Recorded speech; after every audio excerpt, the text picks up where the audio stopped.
자, 이렇게 매개 변수식으로 주어졌을 때, 자, 아까 예를 들었었죠, 앞에서. 자, 그럴 때 우리가 접선의 기울기를 찾는다든지 또 해야 될 일이 있습니다. 그러려면 우리가 x 증가량에 대한 y 증가량 기울기, 접선의 기울기에 대한 정보를 찾기 위해서 우리는 이런 동작을 합니다. x가 t에 관한 식이고 y도 t에 관한 식이다라 할 때, 그쵸? 자, t에 대한 x의 미분과 t에 대한 y의 미분을 자, 이렇게 분수로 나타내어지면 된다라고 지금 적혀 있는데요. 자, 왜 그럴까요? 자, 일단 간단한 이야기를 먼저 해놓고 설명을 다시 한번 해볼게요. 자, x를 t에 대해서 미분한 dt분의 dx와 dt분의 dy가 곧요, dt와 dt를 번분수로 삭제해주면, 소거해주면요, dx분의 dy가 되어진다라고 할 수 있겠고, 그리고 dt분의 dx로 우리는 f't라고 하겠고요, dt분의 dy를 g't다라고 할 수 있잖아요. 즉 이렇게 보면 조금 생소하니까 이쪽에서 예를 들어서 생각을 해 보겠습니다. 자, 그럼 x가 t에 관한 식으로서 우리는요, 자, 뭘 찾아야 되느냐, 그쵸? dt분의 dx, x를 t에 대해서 미분한 식을 찾아봐 주면 1 마이너스 코사인 t인지 알겠죠? 자, 그리고 dt분의 dy를 해보니까 얼마 되어집니까? 사인 t인지도 알겠다라는 이야기죠. 자, 그렇게 해서 우리는 결론적으로요, 얘를 찾고 싶어 하는 거 아닌가요? 자, 그래서 그것을 찾아봐 주면 바로요, dx분의 dy는 바로 나왔습니다. 라는 이야기입니다. 얼마가 되죠? 1 마이너스 코사인 t분의 사인 t. 이렇게 써주면 이게 미분했는데, 결과가 x로 나타나지는 건 아닙니다. t에 대한 결과로 나와지는데, 이게 간단하게 xy 형태로 나타나지는 경우도 가끔 있을 수 있죠. 여기서는, 안 되겠네요. 그죠? 이것은 y로 나타나지긴 하지만 이게 나타나지지 않죠. 그죠? 네, 어쩔 수 없네. 그럼 이렇게 두어야 합니다. 자, 그러면 자, 여기 왜 이렇게 나와지는지를 한번 더 설명을 해볼게요. 자, 조금 더 정형화되어지게 우리가 그 도함수의 정의를요, 리미트로 우리가 정의를 내렸었는데 극한으로요. 자, 그래서 리미트에서부터 출발하면서 설명을 해볼게요. 델타 x가 0으로 갈 때 델타 x, 아주 오래간만에 들어보죠. 자, 델타 y 이렇게 적었었습니다. 자, 그리고 이제 리미트로 나타내어서 얘를요, 이렇게 표현할 수 있는 거죠. 자, 델타 x는 이제 미소 크기이기 때문에 좀 전에 접근 방법은 똑같습니다만 좀 더 구체화시키면 이렇다는 이야기입니다. 자, 델타 t분의 델타 y 이렇게 되어지겠죠. 자, 그쵸? 자, 델타 x분의 델타 y를 쓸 수 있고, 이 각각을요, 우리는 극한으로 나누어 다시 나타낼 수 있는데, 그것을 한참에 적어주면 좀 전에 적었던 표현이 되어집니다. dt분의 dy, 그쵸? 나누기 dt분의 dx가 되어서 좀 전에 봤던 결과 그대로 나왔다는 이야기죠.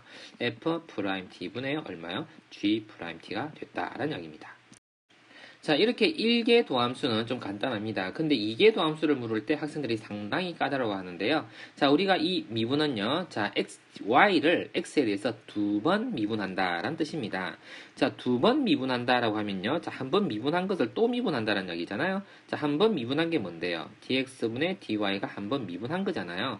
그것을 자, x에 대해서 미분한다 할 때 우린 연산자 붙입니다. dx분의 t라는 게 x에 대해서 미분하겠다라는 뜻이라 그랬죠. 자, 그런데 가만히 보니까 여기를 지금 미분을 해야 되는데, 요게 지금 식이 있잖아요. 예를 들어서 본 것처럼 t에 관한 식으로 나와 있어요. t에 관한 식으로 나와 있기 때문에 x로 미분이 불가능해요. 그래서 아이디어가 필요한 문제가 되어버렸습니다. 자, 이게 t에 관한 식이기 때문에 시작을요, t에 대해서, 그러니까 t 써볼게요. 자, 그리고 분의 d. 그쵸. 이렇게 하면 같은 식이 아니죠. 자, 이걸 원하는 게 아니었죠. 그런데 요 괄호 안에는 이게 요 t에 관한 식이기 때문에 어쩔 수 없이 t에 대해서 미분할 수밖에 없는 상황이에요. 그러면 이거하고 같은 게 아니잖아요. 그쵸? 자, 그러기 위해서 뒤에다가요, 뭔가를 하나 더 붙여줘 봅니다. dx분의 d, 뭐를 쓸 것 같죠? t, 이렇게 써버리면, 자, 얘네하고 없어지면서 요 관계식이 요거랑 같아졌다는 뜻입니다. 여기 d라는 것을 우리가 미소 간격으로 볼 때 델타로 볼 수 있기 때문에, 자, 이렇게 표현하는 것이 가능합니다. 자, 그리고 이제 자리를 좀 바꾸어서 좀 이쁘게 한번 써봐주면 이렇게 됩니다. 자, dx, dt를 앞으로 가져올게요. 그래서요, 요렇게 썼고, t를 앞으로 가져왔습니다. 자, 그리고 곱하기, 자, d에다가요, t, 분의 얼마요? d 이렇게 썼습니다. 그리고 자, 요 t에 관한 식인 dx분의 dy를 t에 관해서 미분하겠다. 이렇게 써주면 정답이 된다라는 이야기인데요. 자, 여기서 한번 실현을 한번 해보겠습니다. 자, 외우는 게 중요한 것이 아니라 이는 과정이 매우 중요하기 때문에 과정을 이해해 주길 바랍니다. 자, 그래서 자, dx를 한 번 더 미분하겠다. 자, 이렇게 지금 생각했다는 이야기죠. 자, 1 마이너스 누구요? 자, 요것을 위의 결과를 한 번 더 미분하겠다. 이렇게 지금 써봤습니다. 이렇게요. 자, 그리고 예상한 것처럼 이게 t에 관한 식이기 때문에 자, 이렇게 나타낼 수가 없습니다. 그래서 이것을 어떻게 해요? dt에 관한 식으로 미분을 해야 됩니다. t에 관한 식으로 미분을 이렇게 해야 되죠. 뭐 번거로워도 한 번 더 적어보면 되죠. 1 마이너스 코사인 t 이렇게 되었고요. 자, 그리고 그 앞에는 dx분의 dt라고 이렇게 적어봤습니다.